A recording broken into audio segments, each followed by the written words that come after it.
Ndlovukazi emakhosikati bantu abenkosi Mvunankulu lo umqondisi wendlu yetimbonga nemqondisi wendlu yabaya sikhulu emabandle kweluleka tikhulu ijaji lelikhulu lisekela la Mvunankulu tindvuna tembuso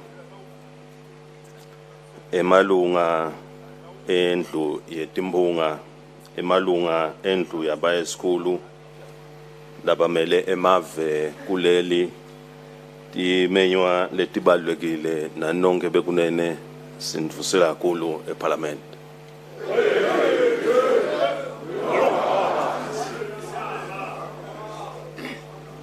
Your Majesty, the Ndlovukazi, emakhosikati, Your Royal Highnesses, Prime Minister, President of Senate, Speaker of the House of Assembly, Councillors, Chiefs, the Chief Justice, Prime Minister, Cabinet Ministers, Members of Senate, Members of the House of Assembly, Excellencies, Members of the Diplomatic Corps, distinguished guests, ladies and gentlemen, I greet you all here in Parliament. Ngingakangena enkulumeni asibonge kakhulu bekunene letetfulo lendetfulako sithi kwanze la nitsitse khona. Before I start my statement, I would like to thank you for the gifts that have been given to us. I pray that God may bless you abundantly. I am delighted to be here today to officially open the first session of the 12th Parliament of the Kingdom of Eswatini. Kuyinfokoto lenkulu kimi kuba khona lapha namhla kutovula ngalokusemthethweni siqephu sekuqala seParliamente elishumi nakubili wembuso waseSwatini bekunene. We extend a cordial welcome to all those who have traveled from various places of abroad, both near and far, as well as our esteemed friends and partners in development. We appreciate your presence here today. Sithandza kunemukela nonke bekunene leniqhamuka kutonke tingalo talelive. Kuyinalabo labaqhamuka ngephandle kwaleli. Kunye netinini tethu telive. Lesibambisene nato ukuthuthukisa live. Siyakuthokozela bukhona benu nonke namuhla bekunene. We also acknowledge all those who are following these proceedings from various media platforms. Siphinze semukele labo labalandzela lomkhosi etinkundleni letahlukahlukene tekuxhumana namuhla. We are grateful to the Almighty God and our ancestors for their guidance and protection that has seen us throughout the year 2023. Sibonga mvelingandi ezulwini kanye nalabaphansi kusivikela nekusihola emnyakeni wa 2023.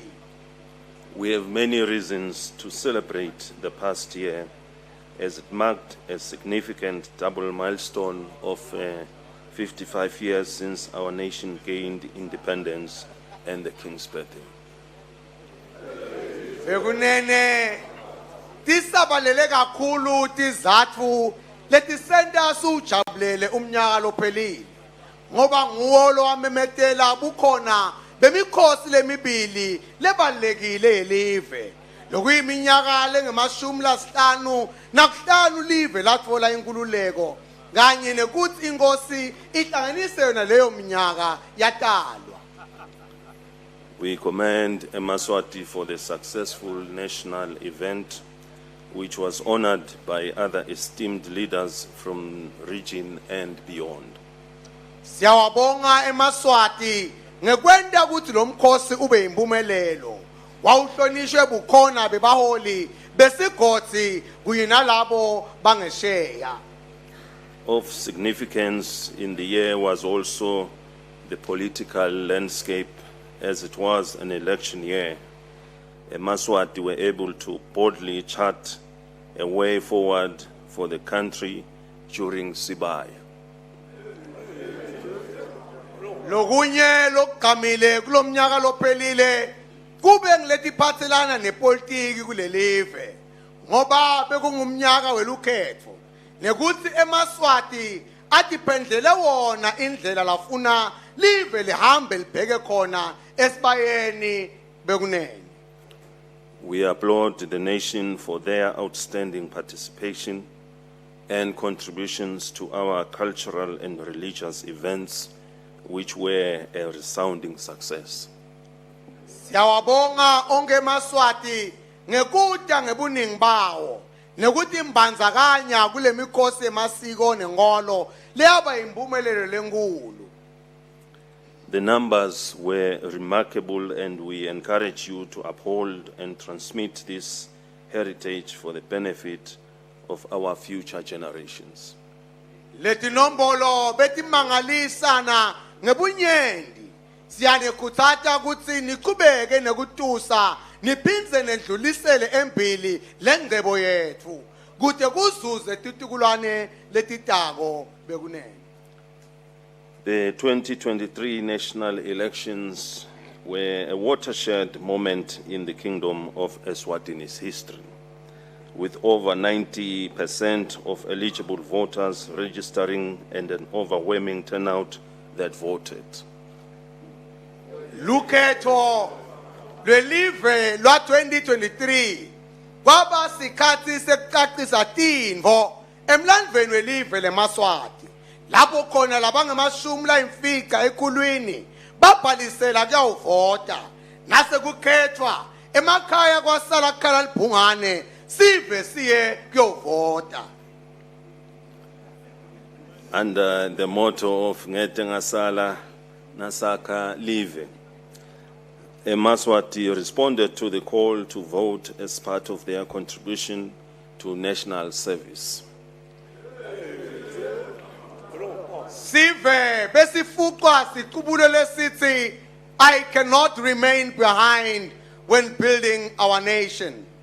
eMswati ayisukumela etulu lendzaba yokuyovota ayibona kungilenye tindlela tekubambisa live emsebentini yalo. The country as a whole deserves praise for the excellent turnout in an election that was in conformity with all regional and international applicable norms and best practices. Live lonke lifanele ukubongwa ngekusukumela etulu elikhethweni lelalandzela yonke imihambo netimiso letisembili kulesigodi sakithi nasemhlabeni wonke jikelele. We are equally pleased that our elections under the Tingunda system of governance were free and fair. We praise the Elections and Boundaries Commission for the robust civic and voter education initiatives and for facilitating the successful outcome of the elections. Ngalokufana nako bekunene nathi kuyasijabulisa ukuthi lolu khetho lendiwa ngenqubo yetinkundla laba ngulo lolukhulekile futhi lelude tihibe. Siyathumisa kubo lababuke ukhetho EBC ngekuphuma ngekuthimisela lokukhulu kufundziswa sive ngenqubo yelukhetho nekusendela lukhetho loluyimpumelelo bekunene. In July, before the elections, we called on all Mswati to elect more women and people with disabilities to parliament. And the nation responded positively by increasing their numbers. This is commendable. ngenyanga yakholwane eminyakeni lophelile kungakefiki ukhetho sekuthatha eMswati kuthi akhethe bomake nalabo labaphila nekukhubateka kuze baye eParliamente nembala sive salalela takhula tinombolo lokho kuyabongeka bekunene. We also wish to thank all our media houses and the Royal Science and Technology Park for providing the nation with up-to-date information during the elections and Sibaya. The plan starts now to work on more improvements for our next elections. Sendlule sibonge tindlu tonke tetekuchumana letingumthombo wetindzaba kanye nelibandla lakasongqondvo RSTP ngekwatisa sive ngalobe kwendeka elukhethweni nasesibayeni bukhoma tinhlelo tokwekutsi lukhetfo lolutako lube ngulolungcono kakhulu kumele tiqale nyalo. As we gather here today, we are in the midst of a diverse group of politicians, many of whom are just starting their political journeys. We welcome you all to this daunting task after securing the support of your constituencies.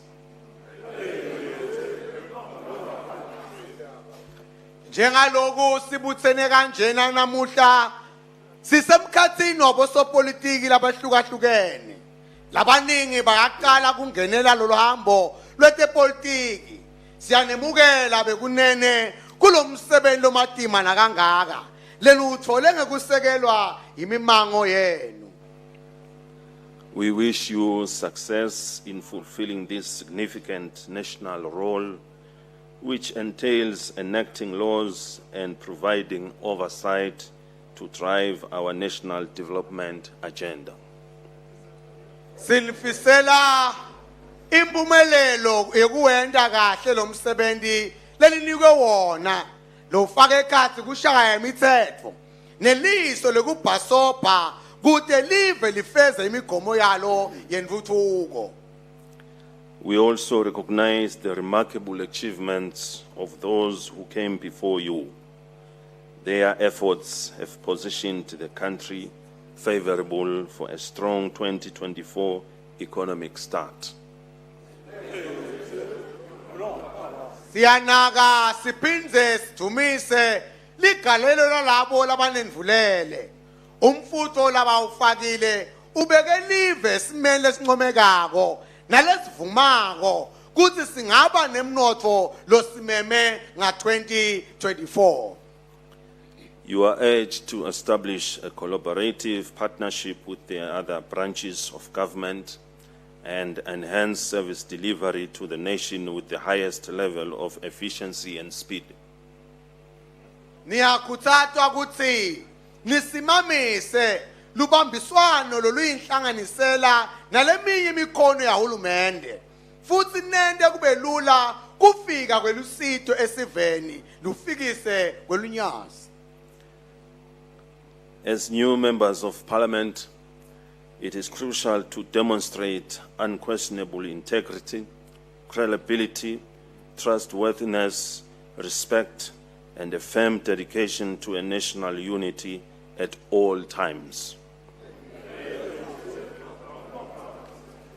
You have a responsibility to protect the nation, its constitution, and the system of governance. Njengemalunga eParliamente lamasha kubalekile ukuthi nitshengise buqotho lobungangabateki kukholekwa kwethembeka inhlonipho lehambisana nekuthi nikela kulwela kuthula nebuve bethu ngaso sonke isikhathi kusemahlombe enu kuvikela lesive umthetho sisekelo nendlela lelibuswa ngayo ngetinkundla. You have a huge task ahead of you in addressing the challenges that lie ahead. It is time to roll up your sleeves and put your best foot forward to ensure we attain our aspirations of first world status. Mukhulu kakhulu umsebenzi ophambi kwenu bekunene. Nisafuna insombululo kuleti nsayelo tingembili kwenu. Ngakho ke khwikani niphindze nithathe tinyathelo leticatha kuze sifinyelele kuleli phupho lethu lekufana nemave lathuthukile emhlaba. During Sibaya, Mswati showed their gratitude for the peaceful environment and expressed their desire for progress. Esibayeni Mswati adumisa ababata kuthula lesinawo eveni. Atikelela kubona ingqubekela phambili eveni bekunene.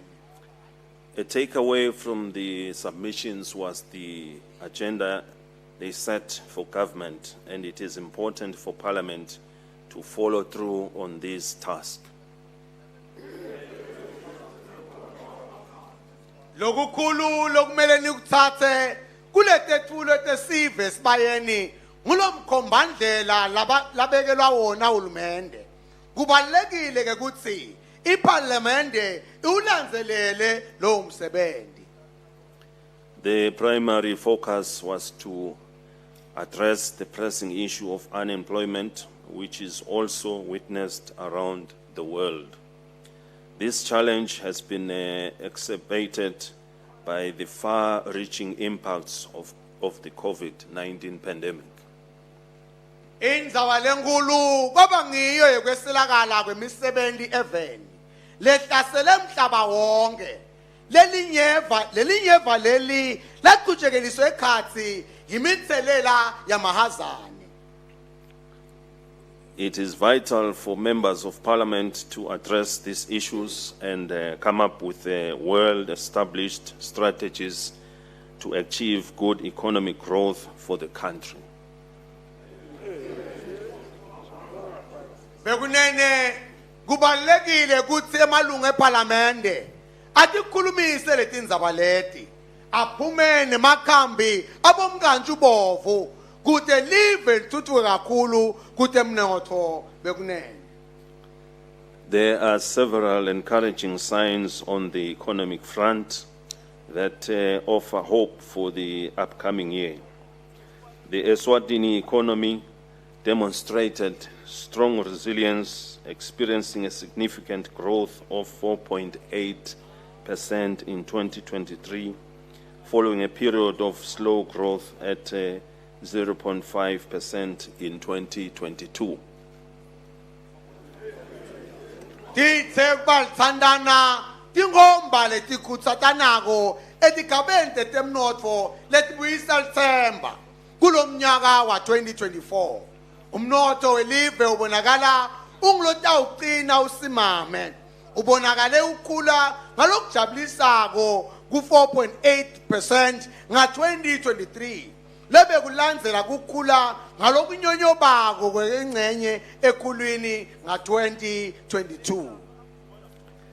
Initial projections indicate that 2024 is expected to be equally promising, with a forecasted growth rate of 4.9%.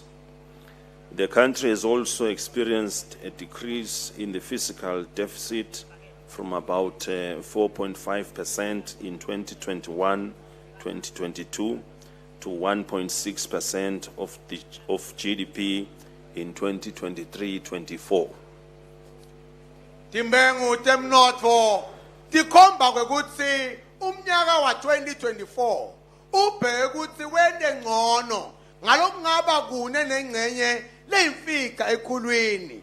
Live liphindze labona kwehla kwesikweleti setimali sisuka kulokune nengcenye ekhulwini nga 2021-22 saya ku 1.6% uma uqhathanisa nemikhiqito yemnyaka wonke nga 2023-2024. This positive change can be attributed to the adoption and implementation of the fiscal adjustment plan. Letinguquko letinhle timiphumela yekwehlisa lizinga lokusebenzisa imali yahulumende kuphindze kukhulisa ukucokelela kwetimali esikhwameni selive. The nation will be pleased to know that the national budget is set to receive a boost from taxes collected, internal and external revenue sources. Sive kutasitokotisa kwati kutsi emaphakela lonyaka atosimamiswa imithelo lebuya ngekhatsi nangaphandle kwaleli. This bodes well for the new parliamentarians who will have resources to work with. We strongly encourage government to establish a stabilization fund as a precautionary measure for potential future declines from these revenue sources starting immediately. Sisu sibekelwa ngaphandle bekunene. Loku kuhle ngoba emalunga eParliamente lamasha atakuba nato timfanelo tekusebenta. Sikhuthaza uhulumende ukuthi asungule nesikhwama sekusimama imbema ngethemba yakhe letawusita ngesikhathi timali tindengandenga uhulumende akhone ukutinda asebente kahle bekunene loku akwendeke masinyane, saving for a rainy day. The private sector is expected to intensify its efforts of exploiting opportunities presented by regional and international markets. The Africa Continental Free Trade Agreement and other bilateral and multilateral agreements are ready to launch us to the world. Bekunene tingabane letitimele tibheke ukuthi tenyuse lizima lekuwabamba liwasebentise mathuba lalethwa ngilesifundza kanye netimakethe temhlaba lesivumelane sekutsengiselana ngaphandle kwetincabekelwane emkhatsini welive nalamanye emave Africa kanye naleto taletinye tifundza nemave lahlukahlukene tiyawusenta satiwe mhlaba wonke jikelele silive. Emphasis should be directed towards growing our presence and creating quality jobs for Mswati. We must achieve our goal of becoming a global commerce hub and streamline border formalities to make trading easy. Umfutho wethu bekunene asubhekise ekutheni bukhona bethu nemikhiqizo yethu silive ivakale emhlabeni wonke sisungule imisebenzi lekahle eMswati kufanele sifinyelele ekubeni indzawo lapho emave emhlaba athenga khona siphinde sente tivumelwane nalamanye emave kuthi emahekeni ekuphuma nekungena eveni kube belula kuthengiselana. We are pleased that the Kingdom is making progress with the National Trade Facilitation Program, but we urge urgent attention towards decreasing border congestion and seek alternative ports of entry to lessen global supply chain risks. Uyasijabulisa lokuthi live linencubekela phambili ehleleni lokuthengiselana. Kunesidingo lesiphuthumako sekuthi kuncishiswe kuminyetelana emahekeni ekuphuma nekungena eveni. Kukhuthazwe nekusetshenziswa kwalamanye amaheke kude kutawuncishiswa bungobuthelana tivo letisadzinga kuphindze tikhicitwe. We must enhance our ICT infrastructure and learn how to advance our value chains to stimulate industrialization and diversification. Government will engage more closely with the business to create an environment that supports such investments. Kufanele kwengethwe lo mgogodla wetekuxhumana eveni siphinde sifunze futhi ukuthi singatikhulisa njani tinhlangothi tekuxhumana kude tisungule letinye tinkampani letitselela kuleta bongcondvo nebuchwephesha. Hulumende utabasonzelela bosomabhizinisi kude akhe simo lesivumela kutshalo kwetimali kulolu hlangothi lolu. With the advent of the fourth industrial revolution, characterized by digital technology and artificial intelligence, we must prioritize worker retraining and upskillings. Government and the business community must work together to accelerate this process. Emafem esigaba sesine sekafikile labonakala ngekusebenza ngobuciko babosongqondvo nekuhlakanipha kwabongqondomshina kwangathi bantfu kumele sitikilele kuqeqesha kabusha tisebenzi nekufundzela emakhono lamasha. Hulumende kanye nemabhizinisi abasebente ngekubambisana baphuthume ekwendeni lokhu. It is imperative that we implement strategies to stimulate entrepreneurship and the expansion of small and medium enterprises. Kubalulekile ukuthi kusetshenziswe emasu ekufaka lugqozi lwebhizinisi esiveni. Kuphinde kutholakale emasu ekwenebe amabhizinisi lamancane nalawo lasemkhatsini. They are the cornerstone of our economy and are pivotal in driving job creation, particularly in high potential sectors including agribusiness, tourism, and information and communication technology, just to mention a few.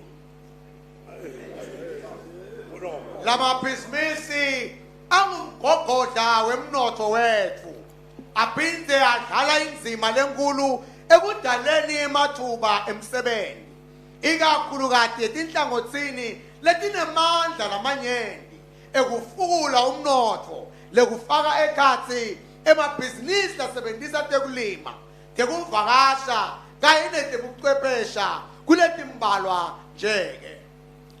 Our focus must be on fostering a more conducive environment for business and investment. Kumele sinake kakhulu ekwakheni simo lesivumako sabosomabhizinisi nebatshali timali eveni. Simplifying the process of registration for SMEs should be considered by implementing digital solutions as well as reducing the tax compliance burden for small emerging businesses. Akwendiwe kube melula kubhalisa nekuvula kumabhizinisi lamancane nalasemkhatsini. Kusetshenziswe tindlela tebuchwephesha. Kuphinde kuncishiswe lomthwalo wekuqasha tinkampani tekuthela kubosomabhizinisi labancane nalabasaqathuta bentelwe tindlela letilula. Particular attention must also be paid to increasing access to business development services for our minority groups to ensure that they invest in diversity and the world of opportunities out there. Akunakwe kakhulu futhi kuthi sive siluthole melula lusito lokwenda ngcono ebhizinisini. Kude bosomabhizinisi labancane batowati ukuthi bangatihlanyela kuphi timali tabo tibanike inzuzo lejabulisako nekuthi bati ngemathuba lakhona emhlabeni. Following the nation's submissions at Sibaya, it is vital that government takes immediate action to revive the national economy and improve service delivery to all areas of the kingdom. Kulandzela imuvo yesive Sibayeni kubalulekile ukuthi uhulumende asukumele etulu avusetele umnotho welive nekwenta kangcono tindlela tekufikisa lusito nemsebenzi wahulumende etifundeni tonke eveni. In particular, we wish to point out that it is critical that our major capital projects and infrastructure projects, including the start of the Parliament building and the Data Recovery Center, proceed. Ekakhulu bekunene sifise kuveta kutsi kumqoka kuthi imisebenzi emikhulu yelive beyisukunyisiwe lokufaka ekhathi kwakhiwa kwendle eParliamente kanye nendle kugcina lwati lotebuchwephesha kuqhubeke nekwakhiwa. The completion of the International Convention Center and the hotel must be prioritized in the next financial year. Lokunye bekunene lokumele kuhambe embili kulomnyaka wetimali losetulu ngiko kuqedzelwa kwelihotela elikhulu lelapha ezulwini nendawo yemihlangano lemikhulu iICC. The nation will be pleased to know that the strategic oil reserve construction will commence in the next 6 months.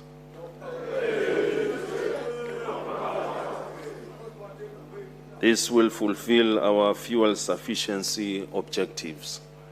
Sive sitawuthokota kwathi ukuthi ingumu yekugcina emafutsa lahlutiwe ephuzimoya itoqala letinyanga letisithupha letitako.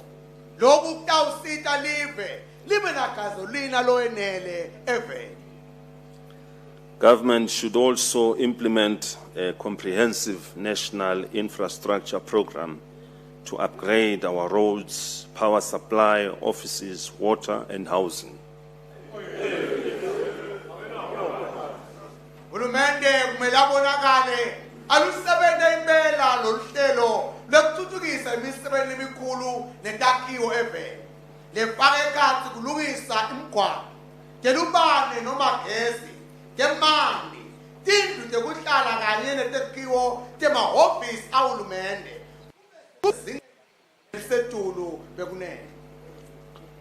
The country remains with about 400 kilometers of roads that still needs to be tarred. The status of our rural roads needs improvement, as many of our people and transport operators have appealed to government to fix and resurface them. Bekunene simo semigwaqo endlini sidinga ukubukisiswa.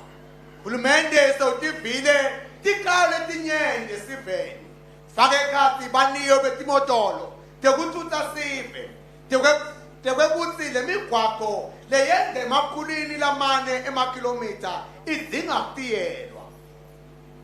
We urge government to use affordable technologies which are good for low traffic volumes to alleviate the problem faced by our people. Wetama keta lokumatima netinkinga temigwaqo eveni. Hulumende yakutela ukuthi asebenzise tindlela temanani laphasi kutiyela lemigwaqo. Lelungela tindzawo lapho kuhamba kwetimoto letingeningi futhi letingenawo umthamo lomkhulu. In our unwavering pursuit of our development vision as a country, the importance of energy to drive growth cannot be emphasized enough. We proudly celebrate our commendable electrification rate of 82%. Sisapho phele ngemagonso lamakhulu kulombono othuthukisa live. Bumqoka betemandla noma telibane kufikuleni umnotho singede sakuphinza bekunene. Siyatiqhenya noko bekuthi live selikhanya cishe longana ngalokungemashumi lasiphohlongo nakubili ekhulwini. However, it is paramount to acknowledge that a significant portion of our energy is imported from our neighbors. Noma kunjalo bekunene lekubhlungu ukuthi inkumbi yalogezi sudonsa kumakhelwane. This requires that we must invest heavily in local energy generation to ensure self-dependence, which will be affordable and sustainable in light of our 2025 electricity contract with Eskom in South Africa. Loku bekunene kupita kutsi sitshale kakhulu timali ekuphetheni gezi lakhaya kude sibe newethu gezi lowenele nalotsengekako ikakhulu njengoba sivumelane sethu sekuthenga gezi esikhwahlende siyaphela lomnyaka lotako. The kingdom needs a strong national system of innovation as it embarks on a mission to shift from a resource-based to a knowledge-based economy that values ideas, discoveries, and innovation. Live lidzinga kusukumisa umgubudla wetelicwaningo loqinile lotokutsata kusungulwa kwemabhizinisi evele lotohlanganisa buciko nemasu laqhamuka etinhlangothini tahulumende nabosomabhizinisi njengelive lelibeka embili imicondvo emasu kanye netebuciko kuze live ligweme kuncika kakhulu kutemcebo waphansi. This effort requires that we cultivate collaboration and partnerships to fulfill our research, scientific technology, and invention goals as a nation. Lomsebenzi lona bekunene udzinga ukuthi live sigugudele lubanjiswano nekusebenzisana kude kuphumelele telicwaningo buchwephesha tabongcondvo kanye nemigomo yelive ngetebuciko evele. The agriculture sector has identified key areas of focus to not only change farming practices but also enhance the well-being of the country's population. Bekunene litiko letekulima alikabuki nje kuphela tinguquko etindleleni tekulima kodwa selinetingoni letinakisisile kude ifake umfutho kito kude kwenziwe ngcono inhlalekahle yesive semaswati. There is a significant concern regarding the inability to meet our food security requirements domestically, resulting in a heavy reliance on imports. Bekunene kuguqumuka sekunene eveni ngalesimo sekwehluleka ukukhicita tilimo ngalokwenele eveni lokwenda sancika kakhulu emikhicitweni yalamanye emave. In addressing this imbalance, government has added a horticulture subsidy and information system to help with the marketing of fresh produce and agro-businesses. The existing maize, beans, and sorghum import subsidization and tractor hire services will continue. Kubhekana nalesimo hulumende ukhulise lusito ngetetimali kulolu hlangothi lwetekulima waphinde wafaka netebuchwephesha lekutosita kutekutsengisa nekukhangisa kwetibhidvo kanye nemabhizinisi etekulima bekunene. Hulumende utawuchubeka nekwelekelela sive nekwehlisa timali letidzingeke ekucasheni tikuluma nekutsenga inhlanyelo yemmbila emabhontisi kanye nemabele njengehlala yenda. To improve access to funding, an agricultural development fund has been established, which is expected to boost investment and enhance the performance of value chains. Let us nurture our land to give us more value addition. Hulumende sowusungule sikhwama sekuthuthukisa tekulima kangwane. Lesikhwama kubhekeke ukuthi selekelele balimi bakhone kuboleka imali. Lekubhekeke ukuthi sitawuletha abatshali imali kutekulima. Kuphindze kukhulise emandla kubalimi ekutheneni imikhiqizo yabo ithengiswe seyendiwe ngcono kunokuvuka kwayo emasimini. Umhlaba impilo yethu uMaswati asiwunakeni kakhulu kude usinike inzuzo lenkulu sifukule tekulima kangwane bekunene. The country recognizes that tourism contributes to our economic recovery and growth potential.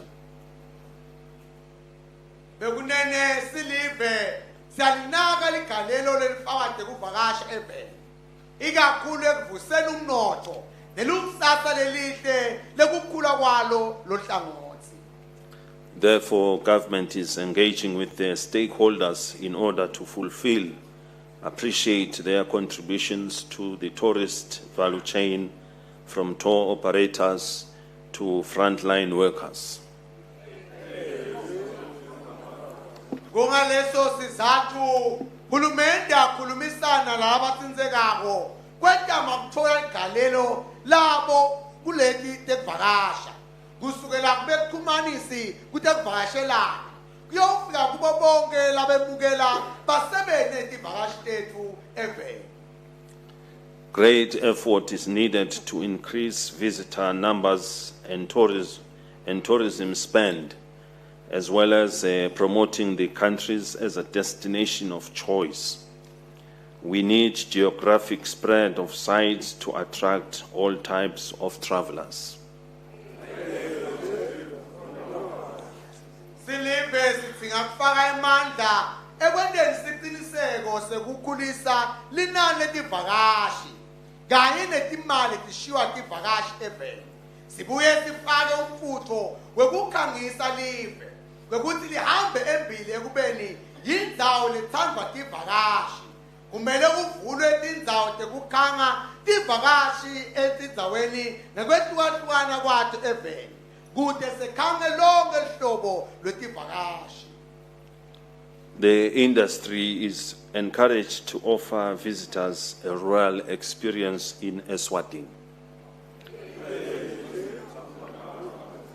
We also anticipate that government will expedite the merger of Lubombo's 5 game parks to put more on offer for our tourists. Betekuvakasha bayakhuthaza kwekuthi baphathe kahle tivakashi ngetandla letfokomele taseSwatini.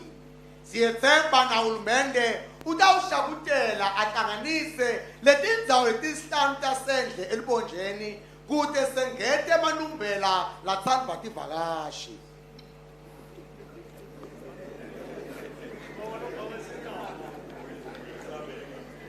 Extreme weather is becoming more frequent and intense in Eswatini, eroding economic achievements.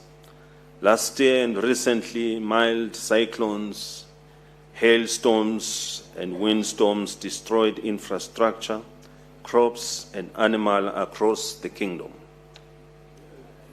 Bekunene simo sentule sibqayi sesiyakuvama eveni. Sibuyisela emuva tinzuzo lesibe nato kutemnotho. Kusekela eminyakeni lophelile kude kube semalangeni langamangaki zamkolo sangotho kanye netivunguvungu tibulele takhiwo tilimo kanye nemfuyo eveni lonke lakithi.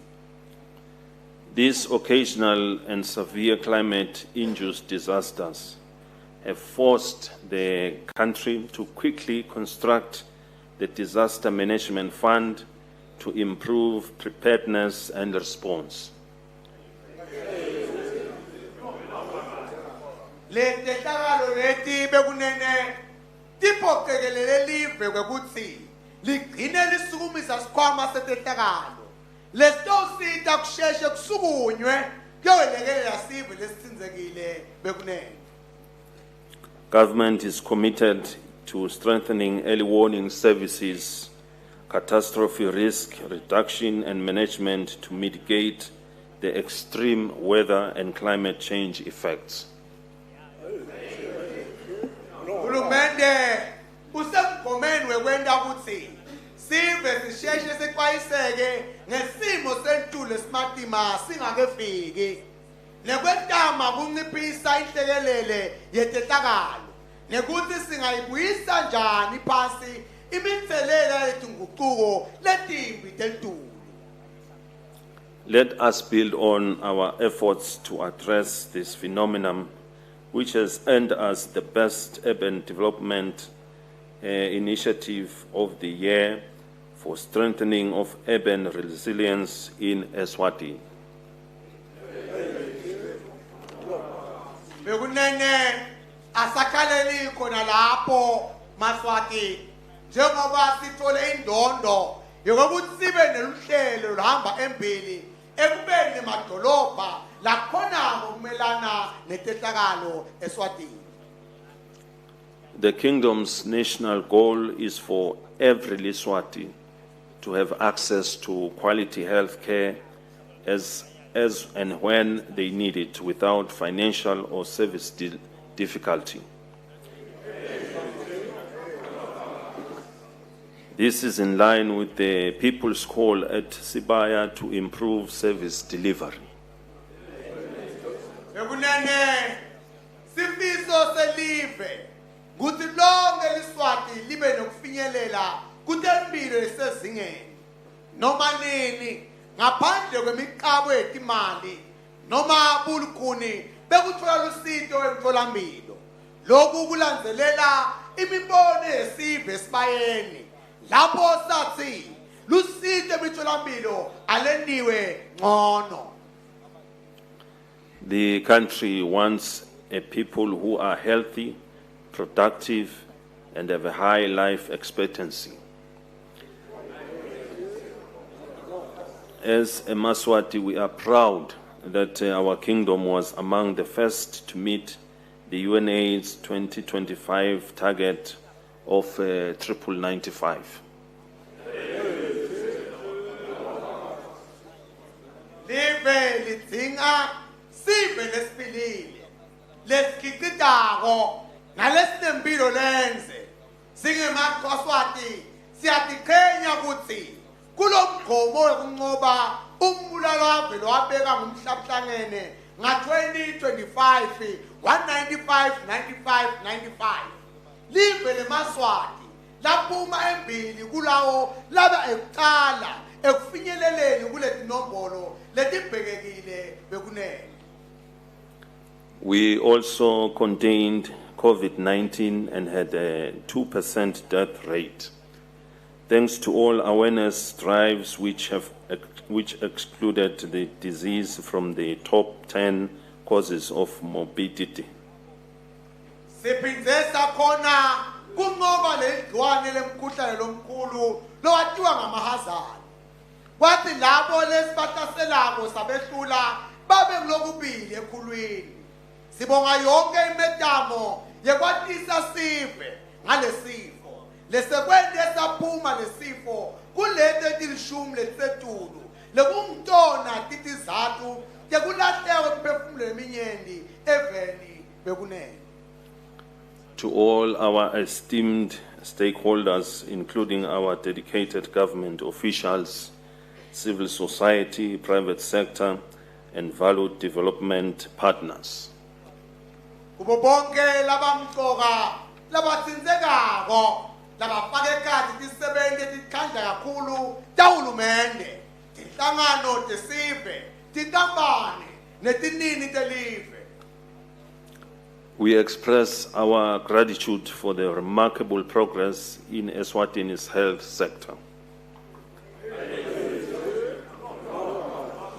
Life expectancy has risen from 45 to an impressive 63.5 years, a testament to our commitment to Mswati's well-being through expanded health services, life-saving medicines, and successful vaccine implementation.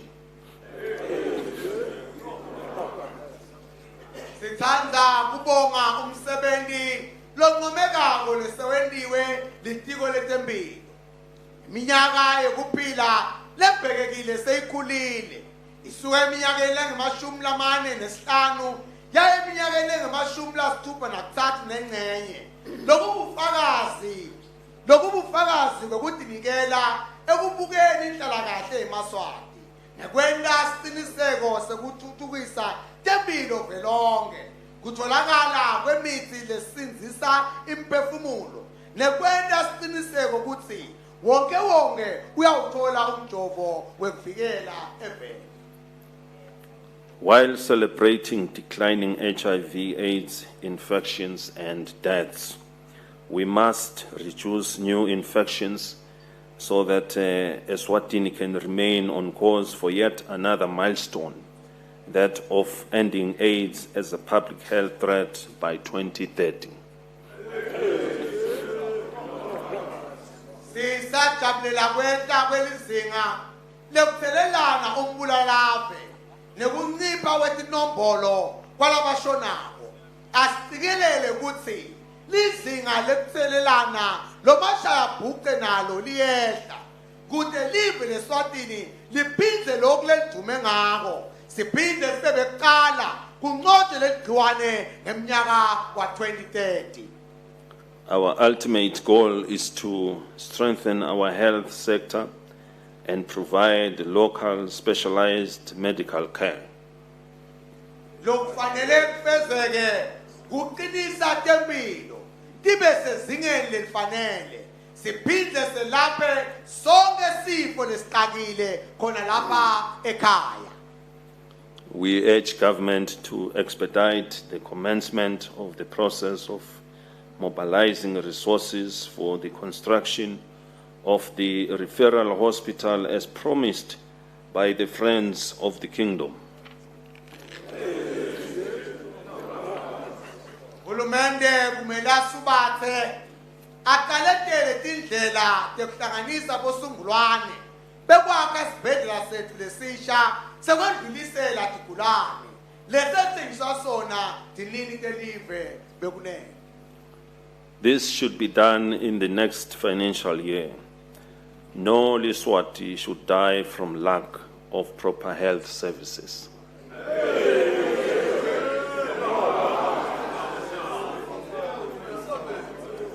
Lokhu kubhekeke ukuthi kwenteke kulomnyaka wetimali lotako kuqinisekisa ukuthi kude liSwati lishonako ngenxa yokweswelakala kwetempilo etibhedlela tethu.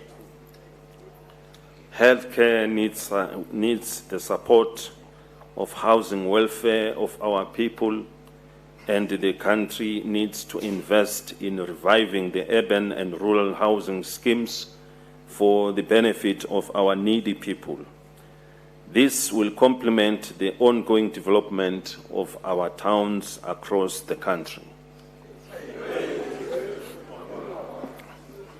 Tempilo tidzinga kwesekelwa luhlelo lwetindle kuhlala sive sethu. Ngako ke live lidzinga kufaka timali letibonakalako ekuvuseleleni tinhlelo tetakhiwo talabo labaswele emadolobheni nasemaphandleni. Lokhu kutahambisana nalentuthuko yemadolobha velonke bekunene. At the end of the year National Prayer Service, I called on all Mswati to join hands in putting an end to gender-based violence. Emthandazweni wesive nakuphela umnyaka ngathi eMswati onke akabambane siqede swe lobudlwangudlwangu nebudlova bekuhluketana ngetebulili. We note the signs of decline to this practice and urge Mswati to continue along this path until there is not a single case. Siyatibona timbawu tekwehla ngalomkhuba lomubi. Siphinde sizelele Mswati ukuthi awaluyekele lunyawo loluhle loluqalile kuze kubethe ngisho linye licala lelifana leli eveni. I repeat this call today and emphasize that we must remove this dark shadow of violence that is hovering over our society.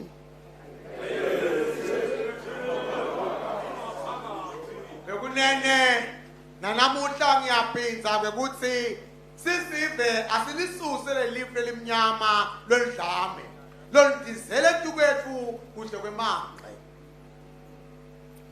The nation commends government for the allocation of resources to confront this scourge, as well as the support of our partners towards the implementation of the strategy and ending gender-based violence. Bekunene sive siyaqokota kwekuthi hulumende kunye netininte live tifakile impela imali ekulweni nalomkhuba lomubi kuze kusebenzele lomkhombandlela wekuqeda kuhlukubeteka kutebulili eveni. Beyond these resources, it will require a change of attitude by everyone in fostering cultural change and promoting equality for all.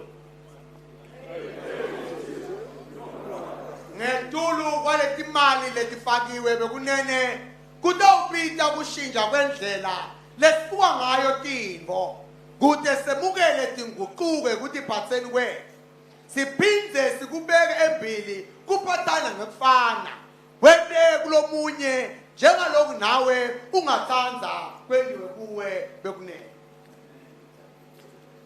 Our youth stand as the architects of our nation's future and are at the core of our vision to make a world-class country.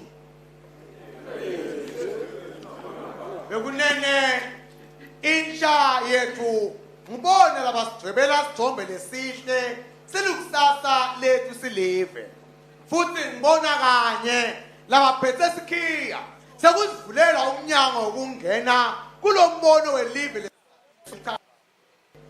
bekunene. However, the daunting spectrum of unemployment engulfs over more than half of them, presenting a formidable challenge that requires our immediate attention. Lokubuhlungu bekunene kubona insha yethu lengetulu kwehafu ingavukeli emsebentini lensaya lena idzika ukuthi nakisise masinyane. It is imperative that we steadfastly continue to forge pathways and opportunities for our young people.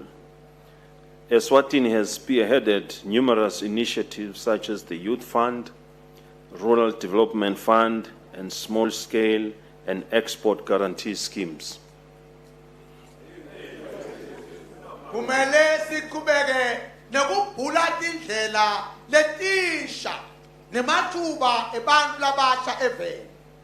Leswatini lisukumise tikhwama letehlukahlukene emetameni yekwenta ngcono umuntfu lomusha ngekuvula tikhwama letifana nabo Youth Fund, sikhwama setinkundla i-RDF kunye nesikhwama sabosomabhizinisi labancane labathumela imikhiqizo yabo ngaphandle kwaleli. These endeavors are designed to facilitate access to financing, enabling young entrepreneurs to initiate businesses and in turn create employment opportunities. Yonke lemetamo lena bekunene yekwenda kuba lula kuthola lusito letimali kwelekelela insha isungule emabhizinisi baphindze baqambe emathuba emisebenzi eveni. We cannot emphasize enough the role of quality education and skills development in paving our path to the shared prosperity that we have envisioned. Asati singabhizelela kanganani bumqoka betemfundo neqeqesha lesezingeni ekuvuleni tindlela letiqonze ekuphatheni ngesandla liphupho lempumelelo yelive. Creating employment opportunities for our young people hinges on the quality of education, right from the lowest grade to the highest level. Bekunene sathi kahle ukuthi kwakhiwa kwamathuba emsebeni kanye nokuqasha kwensha kuncike kakhulu emfundweni lesezingeni lelisetulu kusukela kwekhewana kuye babangeni lasetulu. We extend heartfelt gratitude to all our development partners who have been unwavering in supporting government's effort. Bekunene sedlulisa lokho letinkulu tekubonga ehlotsheni telive ngekwesekela uhulumende njalo njalo. The country will continue with her full participation, and we shall learn from the great experiences we get in our interactions from our international and regional organizations. Live tokubeka libe mdibi munye naletinhlangano futhi sitokubeka sinqobole kulomthombo welwati lesuthola ngekuba ingcenye yaletinhlangano tesigodi nemhlaba. All our development initiatives fall within and contribute to the 2030 Agenda for Sustainable Development and the African Union Agenda 2063.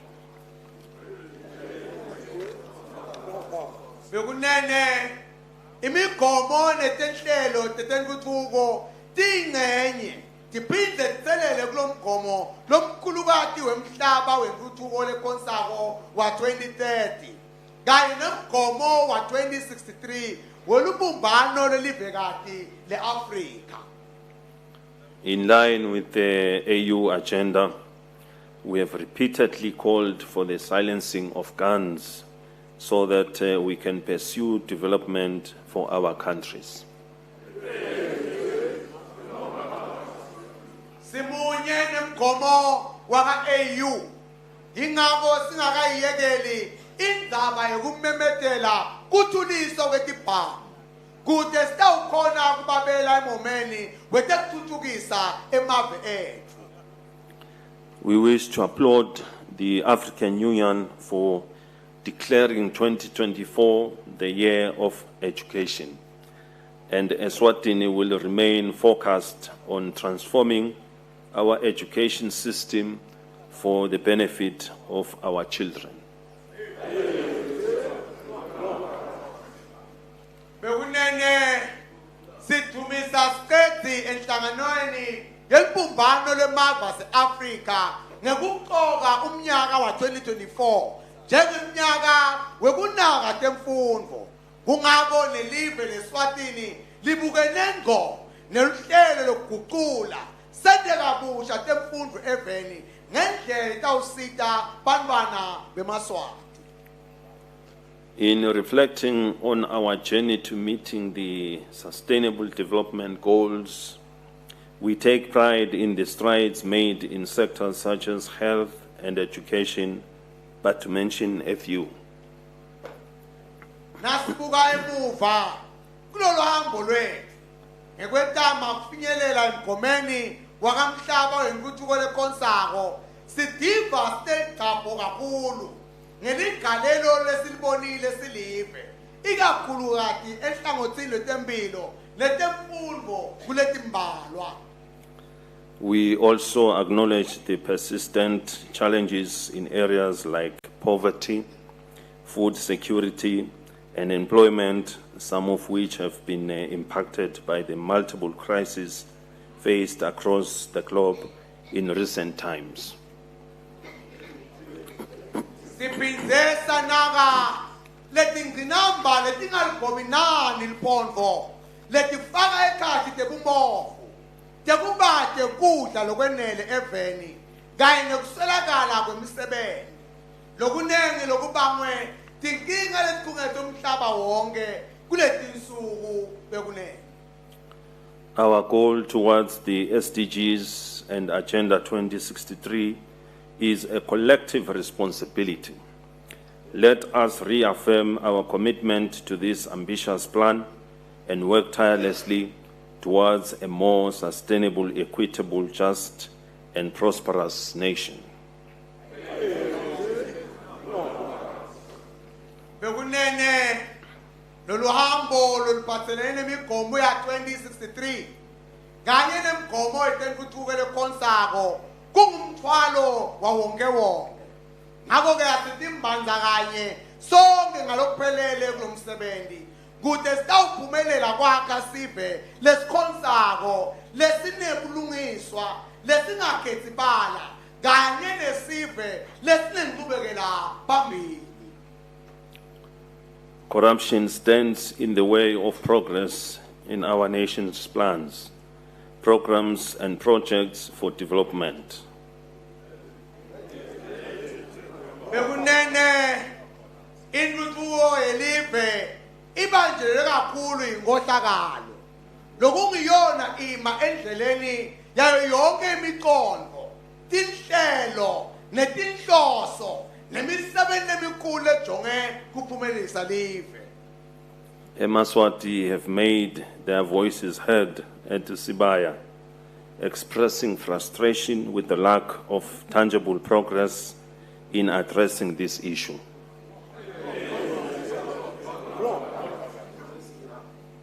Mswati abeke ngalokusobala esibayeni akhala letimandlosi ngesizathu sekubate inqubekela phambili lephathekako ekusebenteni labo babu. We strongly encourage government to prioritize taking action on this matter.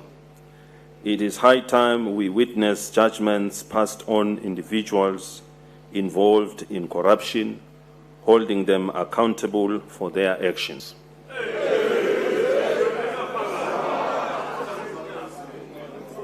Hulumende bekunene kumele athathe tinyathelo tikatsa asukumele tulu ayisukumele tulu lena ndzaba sikhathi sesifikile kwekuthi lamadvodza lanemakhuku emajobeni emise timbi lapho embi kwenkosi yenkantolo baphendvule macala abo tinkantolo tivalele letinswelaboya ekhulukutu.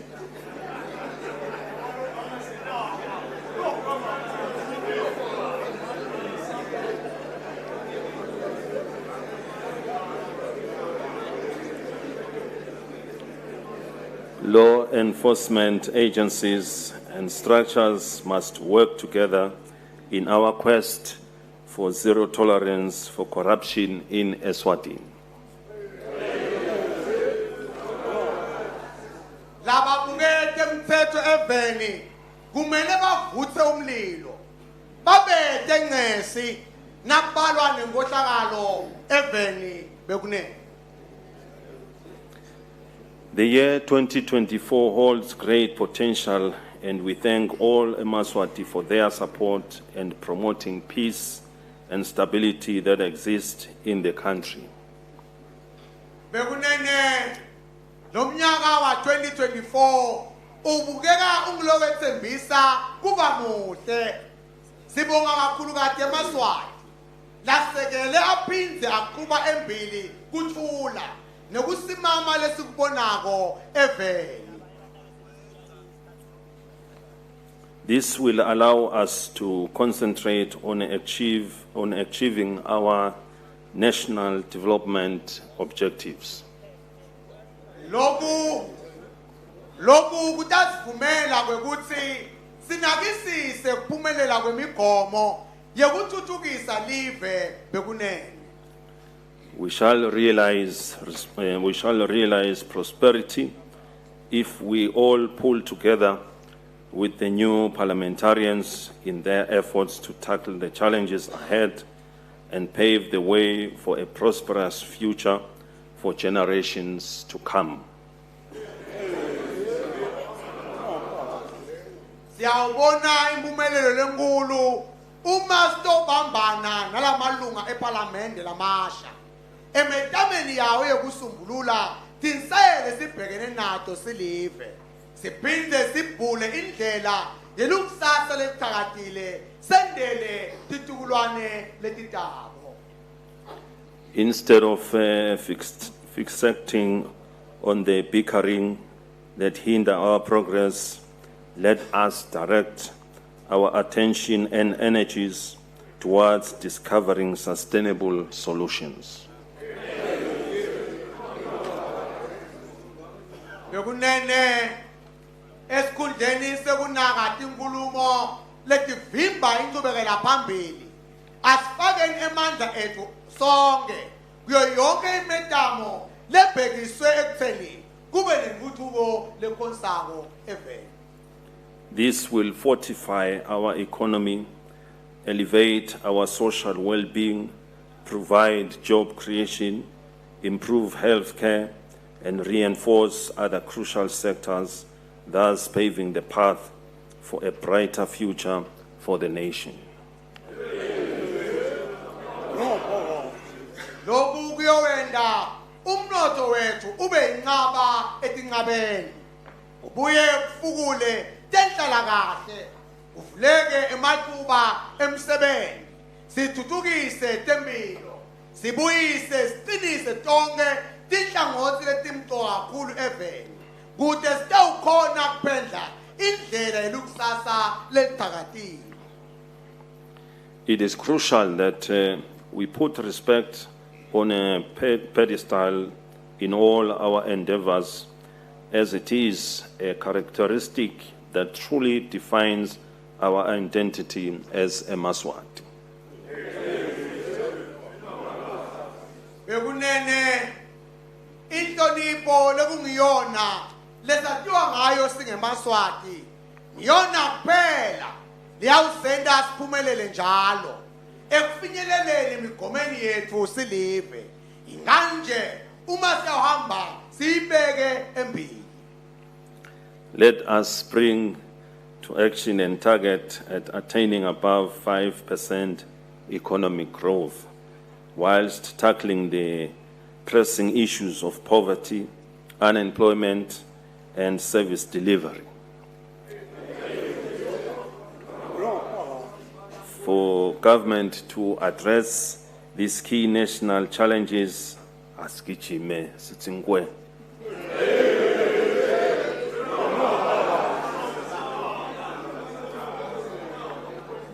Kulomnyaka wa 2024 asimisele kakhulu ekufinyeleleni lokungenani ekutholeni ngethuko lokusihlanu ekhulwini wesikali sekukhula kwezemnotho. Sibuye silwe ngawo onke amandla ethu kunqoba sichwaga lesibhuya kubade kwemisebenzi nekungafiki kwahulumende kubantu kuze uhulumende akone kuqeda letinsayeya. You must pace yourself like an antelope running for dear life. We can overcome it, and we know this because when we come together with a shared purpose and each person plays their part, we can move mountains. Unity is our strength.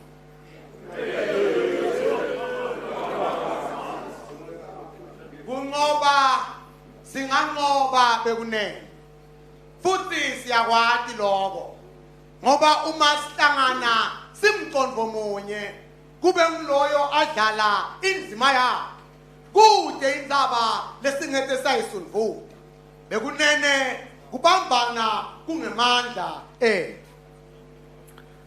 We implore our new parliamentarians to full embrace their responsibilities, and we pray for divine guidance and protection throughout your term.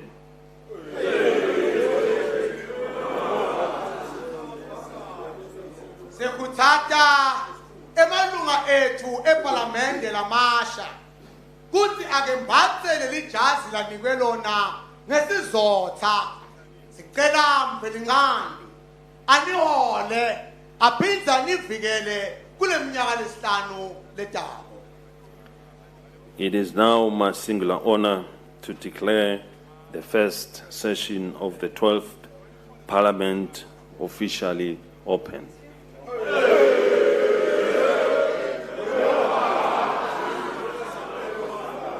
Sekuyinkokoto kimi kuthi ngimemedele lesiqephu sekuqala seParliamente lishumi nakubili elive laseSwatini kuthi ivuliwe ngalosemthethweni bekunene. Siyabonga uNkulunkulu asibuse sonke bekunene. I thank you. May Almighty God bless us all. Hey, no, Pamachi. We look at the